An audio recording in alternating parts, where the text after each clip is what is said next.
Assalamualaikum warahmatullahi wabarakatuh. Waalaikumsalam warahmatullahi wabarakatuh. Apa kabarnya hari ini? Baik. Oke, sebelum memulai kegiatan hari ini, alangkah baiknya kita berdoa dulu. Sok, berdoa. Berdoa mulai.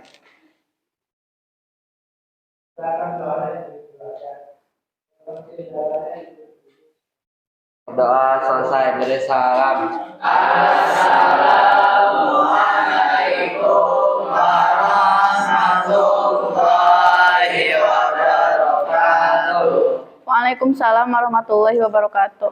Hari ini siapa yang tidak masuk? Rapi. Kenapa nggak masuk? Sakit. Semoga cepat sembuh ya yang lagi sakit.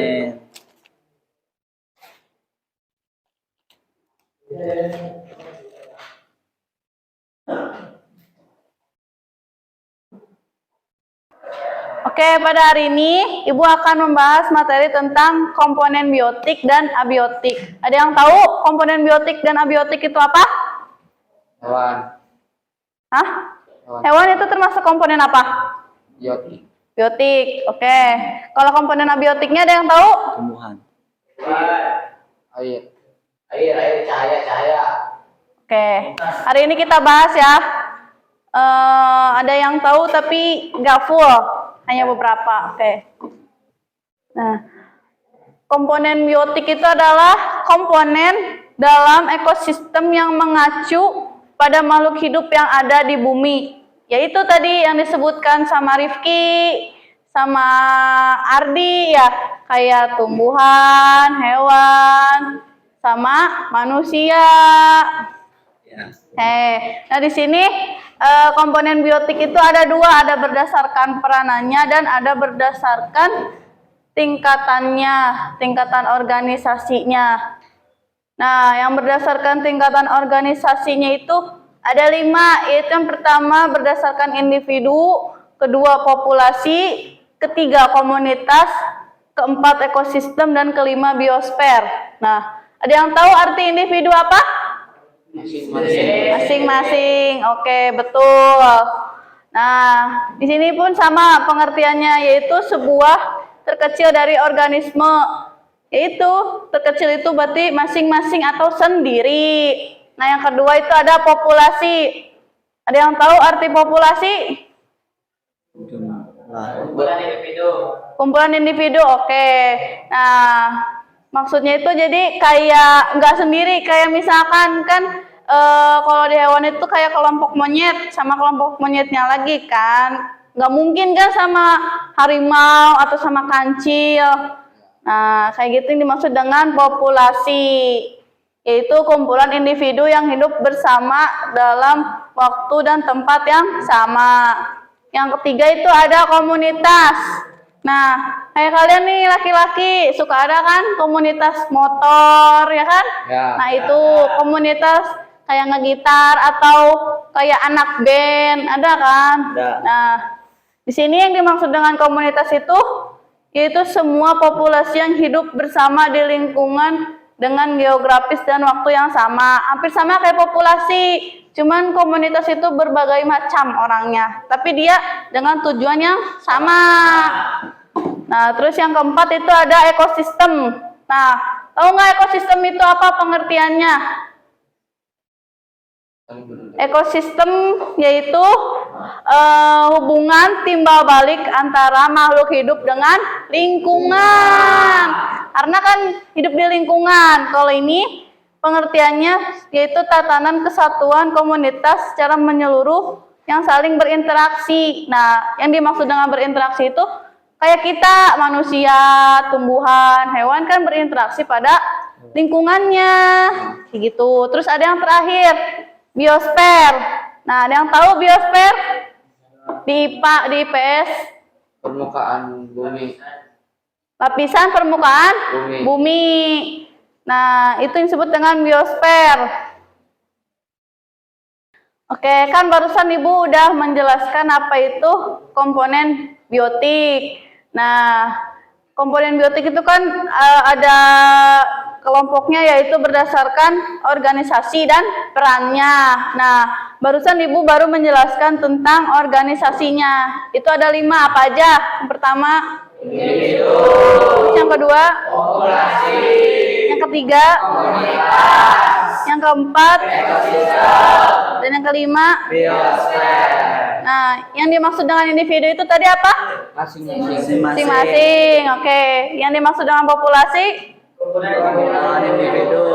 individu. Kumpulan individu dengan kelompok yang sama. Kalau misalkan komunitas, Populasi yang berbeda-beda. populasi yang hidup bersama dalam suatu lingkungan. Ekosistem Hubungan balik antara apa? Hubungan timbal balik antara makhluk hidup dan lingkungan. makhluk hidup dengan lingkungan. Satu lagi, biosfer. Lapisan Lapisan kehidupan bumi. di permukaan bumi.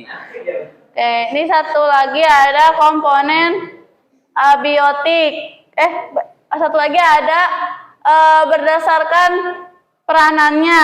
Nah, berdasarkan peranannya itu dibagi menjadi 3 macam. Nah, yang dimaksud dengan berdasarkan peranannya itu ya kayak kan kita makhluk hidup nih, pasti kan kita butuh yang namanya makanan, pasti butuh yang namanya kalau misalkan udah makan kan pasti nanti ada lagi kan yang lain. Nah, kalau ini tentang ke hewan. Nah, di sini kan ada produsen, konsumen sama pengurai. Nah, produsen itu adalah yang menghasilkan makanan, jadi kayak tumbuhan. Terus ini konsumen. Konsumen itu ada 3, yaitu konsumen 1 yang disebut dengan herbivora, memakan rumput. Konsumen 2 itu karnivora, yaitu memakan daging. Dan yang terakhir itu omnivora, pemakan segala. Nah, kan tadi produsen ya Ibu belum menjelaskan secara detail. Nah, produsen itu yang disebut dengan autotrof atau yang dapat menghasilkan makanan sendiri. Kan kayak tumbuhan kan nggak perlu kan, dia membutuhkan bantuan orang lain untuk mendapatkan makanan. Nah, sedangkan konsumen kita perlu yang namanya produsen atau perlunya sumber energi makanan. Nah, kan konsumen itu tadi ada 3, udah dijelaskan. Ada konsumen 1 berupa herbivora, konsumen 2 karnivora, dan yang konsumen 3 itu omnivora. Dan yang terakhir itu ada penguraian. Penguraian itu ada 2, ada dekomposer dan detritivor. Dekomposer yaitu organisme yang menguraikan zat organik makhluk hidup menjadi zat anorganik. Dan contohnya itu ada pada jamur dan bakteri. Jadinya maksud dari dekomposer itu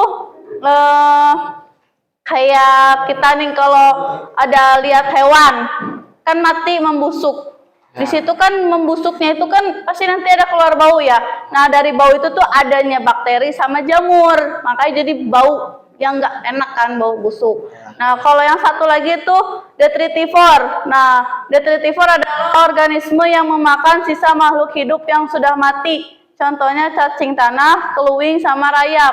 Nah, kalau yang detritivor itu jadi kayak lebih hancur, kita tuh jadi lebih habis. Kayak misalkan nih ngelihat bekas hewan, kerangka hewan kayak tulang kan suka habis kan. Nah, itu tuh dimakan sama rayap dan cacing tanah sama keluing. Nah, itu dimaksud dengan detritivor. Nah, bedanya itu kalau dekomposer itu jadi hanya memakan dagingnya aja, jadi kayak nggak sampai habis gitu ke tulang-tulang. Kalau detritivor itu habis semuanya itu, jadi nggak ada sisa gitu penguraiannya. Nah, kan udah jelas ya, barusan Ibu menjelaskan komponen biotik itu berdasarkan organisasinya ada 2, yaitu yang berdasarkan organisasinya ada 5 dan berdasarkan peranannya ada 3. Nah, yang berdasarkan organisasinya itu ada individu, ada populasi, ada komunitas, ada ekosistem, dan biosfer. Nah, berdasarkan peranannya itu hanya ada 3, yaitu produsen, konsumen, dan penguraian. Nah, itu. Oke, kita lanjut ya. Ada interaksi antar komponen biotik dan abiotik. Nah, itu rantai makanan dan jaring-jaring makanan. Nah, rantai makanan kalian udah tahu kan apa itu rantai makanan? Dan tadi juga kan udah disebutin ya. Ada produsen, konsumen, dan penguraian. Nah, yang dimaksud dengan rantai makanan, perpindahan satu tropik energi secara bertahap dari satu tempat dari satu energi ke energi lainnya. Contohnya kayak produsen, rumput kan dimakan sama belalang. Nah, itu kan jadi berpindah dari energi si rumput ke belalang. Nah, terus belalang dimakan sama katak. Nah, jadi berpindah lagi dari si konsumen satu itu energi ke konsumen dua, dan dari katak dimakan sama ular itu pindah lagi. Nah, itu yang dimaksud dengan rantai makanan. Jadi dari produsen energinya berpindah ke konsumen, dan dari konsumen berpindah ke penguraian. Itu secara bertahap. Jadi enggak banyakan itu. Jadi yang makan satu produsen dimakan oleh satu hewan, dan hewan itu dimakan lagi sama hewan lain. Seperti itu yang disebut dengan rantai makanan. Nah, selain rantai makanan ada jaring-jaring makanan. Nah, jaring-jaring makanan yaitu semua rantai makanan dalam satu ekosistem. Setiap organismenya dalam suatu ekosistem menempati tingkat atau pola tropik tertentu. Nah, itu disebut dengan jaring-jaring makanan. Jadi jaring-jaring makanan itu sama aja kayak rantai makanan, tapi dia nggak berurutan. Kayak gini, rumput bisa dimakan sama elang, rumput bisa dimakan sama kambing, bisa dimakan sama belalang, bisa dimakan sama kelinci atau ulat. Terus nanti yang habis makan rumput dimakan lagi sama elang, sama harimau. Jadi banyak gitu yang memakan si konsumen itu, dan si produsennya itu hanya satu tapi dimakannya banyak. Kayak tadi kan rumput dimakan sama belalang, dimakan sama kambing, dimakan sama kancil. Nah, nanti habis itu dari konsumen satu pindah ke konsumen duanya itu banyak. Kayak dimakan sama ular, dimakan sama harimau, dimakan sama elang. Nah, kayak gitu. Yang disebut dengan jaring-jaring makanan. Namanya juga jaring, kan jaring mah banyak. Jadi nggak cuma satu. Jadi si tropik energinya itu nggak berpindah secara berurutan, tapi ada beberapa tropik energinya itu disebut dengan jaring-jaring makanan. Udah, mau tanya kok. Ya, boleh. Kenapa produsen itu rumput doang gitu, jadi nggak bisa yang lain? Ada sih yang lain kayak padi, tapi emang di susunannya dan di aturannya itu hanya adanya padi dan rumput. Kenapa? Karena kan emang kan itu kan mudah didapatkannya ya, dan rantai makanannya juga nggak ini gitu, maksudnya nggak terlalu sulit gitu. Karena kan dari susunannya juga kan dari produsen ke konsumen. Nah, kalau misalkan produsennya itu makanan untuk manusia, berarti konsumennya berarti ini dong, yang pemakan daging. Kayak gitu.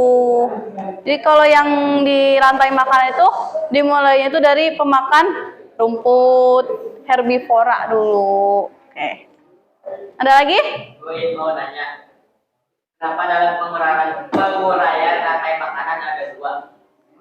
Ya karena kan nih yang namanya diuraikan si ini yang udah memakan yang udah konsumen, yang udah memakan produsen itu kan karena ada yang dia membusuknya sampai habis, ada yang tidak. Nah, kalau misalkan kayak ular kan ininya penguraiannya kan sampai habis kan, sampai dia nggak ada zat sisanya. Nah, kalau misalkan kayak elang pasti tulang belulang itu masih ada, makanya ada dua.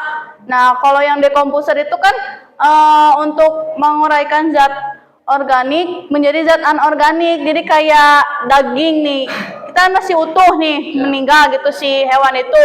Nah, nanti si hewan itu tuh membusuk sama bakteri. Nah, ada lagi tahapnya kalau misalkan mau lebih hancur lagi, itu sama yang detritivore itu sama rayap, hancur habis semuanya kayak gitu. Makanya beda kan decomposer dan detritivore. Seperti itu. Decomposer mah hanya membusuk saja, kalau detritivore itu habis semuanya.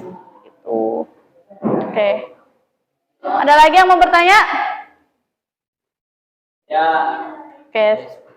Udah paham? Sampai sini? Oke, kan tadi kan ada komponen biotik ya yang udah kita bahas. Nah, sekarang kita bahas komponen abiotik.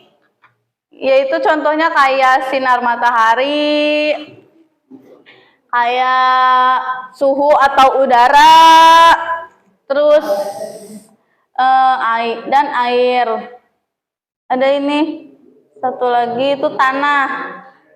Nah, kalau komponen abiotik itu jadi kayak tentang ke alam. Nah, kan kalau komponen biotik itu jadi kayak tentang kitanya gitu, apa sih, kayak makhluk hidupnya. Kalau abiotik itu kan jadi kenapa disebut abiotik? Karena kan dia kan nggak berinteraksi. Nah, kan kayak sinar matahari ada nggak berinteraksi? Nggak ada kan, hanya menyinari bumi dan memberikan manfaat. Nah, seperti itu. Jadi kalau misalkan komponen biotik mah kitanya gitu, si makhluk hidupnya yang berinteraksi dengan sesama lingkungan. Tuh, komponen biotik itu kan tadi ada 4 ya. Ada sinar matahari, ada air, ada udara, ada suhu dan tanah. Nah. Sekarang kita lanjut lagi interaksi antara komponen. Komponennya itu sini komponen biotik. Nah, yaitu ada simbiosis. Nah, simbiosis itu adalah hubungan dua makhluk hidup yang berbeda jenis dan hidupnya bersama di suatu daerah. Nah, simbiosis itu ada 4. Simbiosis mutualisme, simbiosis netralisme, simbiosis komensalisme, dan parasitisme. Nah, ini yang pertama itu ada simbiosis mutualisme, yaitu bentuk interaksi antara dua organisme yang saling menguntungkan. Nah, maksudnya itu di sini kan ada contohnya kupu-kupu sama bunga. Nah, maksudnya saling menguntungkan itu gini, bunga disedotkan serbuk sarinya sama si kupu-kupu. Nah, jadi si bunga ini bisa kayak itunya mah kayak apa ya, berinteraksi gitu, berkembang biak secara generatif kan, secara generatif. Dan si kupu-kupu ini juga menguntungkannya, dia akan mendapat sumber energi. Nah, itu disebut dengan simbiosis mutualisme. Dan ini ada, selain simbiosis mutualisme itu ada komensalisme, yaitu yang hanya menguntungkan satu pihak. Contohnya tumbuhan paku yang menempel pada tumbuhan inangnya. Nah, kayak tumbuhan paku itu kayak ini, apa ya, kayak lumut liar yang panjang-panjang itu. Dedaunan lah yang ada di pohon, yang enggak apa ya, yang enggak kita tanam atau apa gitu, dia ada sendiri. Nah, itu disebut dengan simbiosis komensalisme. Kenapa?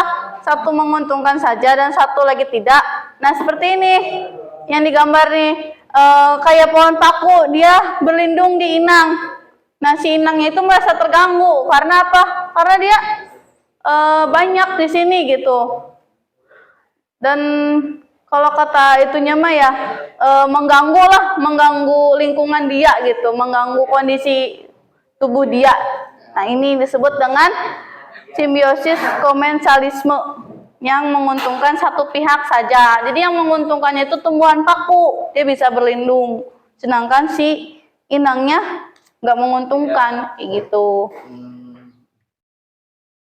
Terus ini yang ketiga ada simbiosis parasitisme, yaitu di mana salah satu organisme diuntungkan dan organisme lain dirugikan. Nah, ini dirugikan. Kalau yang tadi, yang komensalisme itu nggak dirugikan, cuman dia merasa kayak terganggu aja. Dirugikan mah enggak. Nah, kalau yang ini dirugikan banget, karena kan tuh kayak tanaman benalu sama pohon mangga.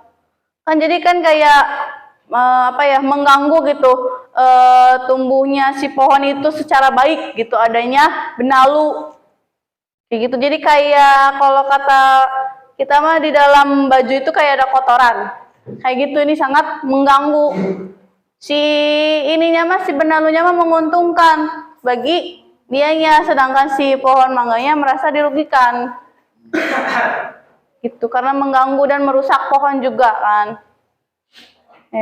Terus ada satu lagi itu netralisme. Nah, netralisme itu tidak menguntungkan nih. Jadi nggak menguntungkan, nggak merugikan juga enggak. Jadi kayak masing-masing. Nah, contohnya kan kayak di sini ada kambing sama ayam di dalam satu lapangan yang ada rumputnya. Nah, si kambingnya mah tidak merasa dirugikan oleh ayam, dan si ayamnya juga tidak dirugikan oleh kambing karena kan kambing memakan makanannya sendiri dan si ayam juga mencari makanannya sendiri, tidak mengganggu satu sama lain. Itu yang disebut dengan simbiosis netralisme. Ada yang mau bertanya atau ada yang belum paham tentang materi ini? Bertanya. Ya, mau nanya apa, Ardi? Ibu bisa dijelasin lagi nggak tentang parasitisme sama komensalisme? Perbedaannya ya? Ya. Oke. Kan komensalisme itu hanya menguntungkan satu pihak aja. Jadi kan emang dua-duanya sama ya. Tumbuhan paku tumbuh di pohon. Nah, yang komensalisme menguntungkan satu pihak aja, yaitu si tumbuhan pakunya itu yang menguntungkan tumbuh di pohon, di batangnya. Nah, kalau sedangkan yang parasitisme, jadi yang parasitisme itu satu organisme diuntungkan, satu organisme lagi dirugikan. Nah, maksudnya itu gini, emang sama-sama tumbuh di pohon. Nah, yang dimaksud dengan satu menguntungkan, satu dirugikan. Nah, yang satu diuntungkan itu si benalunya itu enak tinggal di pohon, katanya mah kayak berlindung. Nah, tapi si pohon mangganya itu merasa dirugikannya itu, jadi tanamannya itu dia merasa rusak gitu. Maksudnya jadi kayak banyak ulet lah, banyak inilah, itulah, kayak gitu yang disebut dengan dirugikannya satu pihak dan diuntungkannya satu pihak. Jadi si ininya menguntungkan, si benalunya, si batang pohonnya tidak diuntungkan. Kalau yang tadi mah yang komensalisme mah hanya si benalunya aja yang diuntungkan, si pohon itunya nggak diuntungkan, jadi nggak dirugikan juga. Jadi kayak ya udah biasa aja, cuman memang ngerasa keganggu tapi nggak terlalu merasa dirugikan karena kan emang nggak merusak ya, tumbuhan paku nggak seperti benalu yang benar-benar merusak gitu. Paham, Ardi? Ada yang mau bertanya lagi? Oke, kalau nggak ada kita lanjut ya.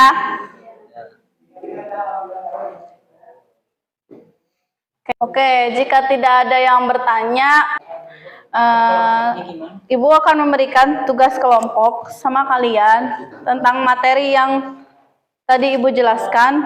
Kalian paham sampai mana? Nah, kita buat dua kelompok ya. Ini kelompok 1 dan ini kelompok 2. Oke, sok dimulai dari sekarang.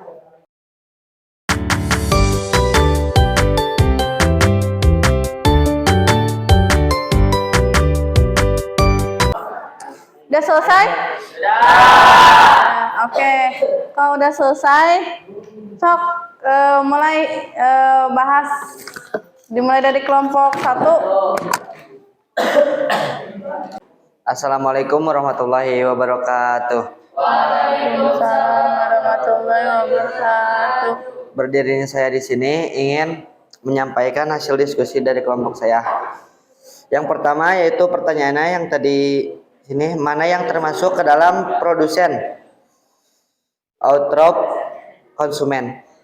Yaitu jawabannya yaitu produsen sama dengan rumput, konsumen yaitu biasanya belalang, katak, ular atau elang, terus pengurai biasanya bakteri atau jamur, bisa juga cacing tanah. Dan yang kedua, buatlah urutan rangkaian makanan yang diketahui. Misalnya, contoh yang pertama misalnya dari rumput. Rumput dimakan oleh belalang. Nah, dari konsumen pertama ke konsumen kedua, dari belalang ke katak. Terus dari konsumen ketiga, keempat yaitu katak ke ular. Ular dimakan oleh elang, elang mati dan itu biasanya kayak diurai gitu. Apa namanya bangkainya? Biasanya oleh jamur atau cacing tanah. Dah. Sekian dari saya. Wassalamualaikum warahmatullahi wabarakatuh. Waalaikumsalam warahmatullahi wabarakatuh. Oke, give up. Sok dari kelompok 2. Silakan.